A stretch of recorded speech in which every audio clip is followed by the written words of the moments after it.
ئەم ئاهەنگە ئاهەنگی خەلاتی پرۆژەی پێغەمبەرەکەت بناسە کە ئەو پرۆژەیە پێشی 6 مانگە ئامادەکاری کرا بە تەرجمەکردن و وەرگێڕانی کتابی سیرە نەبەویە مستەفا سباعی دروس و عیبەر کە مامۆستا نیهاد جەلال لە سلێمانی وەریگێڕا. ئێتر کردمانە پرۆژەی خوێنەوەی ئەو کتابە لە ماوەی 3 مانگ دابش کرا بەسەر 6,000 خەڵک ناو کوردستان تقریبا 6,000 نسخە بەڵاو کراوە.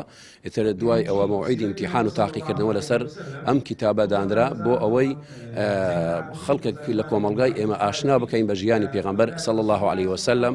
ئێتر الحەمدە خۆشبەختانە خەڵکەشی زۆر بەهانای هاتوو و هات ئەوەی کرد بڵێ موعیدی امتحانەکەش زیاتر لە 2500 بەشدار بوو، بەشداریان کرد لە تاقیکردنەوەکە. ئێتر دوای ئەوە تاقیکردنەکە بڵێن ئەو دەفتەرانی کە بەشداری بوون و تاقیکرانەوە تەصحیح کران و ئەو کرا لژنەی امتحانی قرار درا کە ئەوائیلەکان خەڵات بکرێن. ئەویش دەی یەکەم خەلاتی عومرە بۆ مەکەی پیرۆز و مەدینەی منەوەڕە. هەروەها دوای ئەوەش بڵێن مەجموعەی خەلاتی تر لە کۆمپیوتەر و ئایپاد و مۆبایل. جا ئەمڕۆکە ئاهەنگی ئەوەیە خەلاتی 37 نەفەر لە یەکەمەکانی ئەم پرۆژە ئەمڕۆ خەڵات دەکرێن.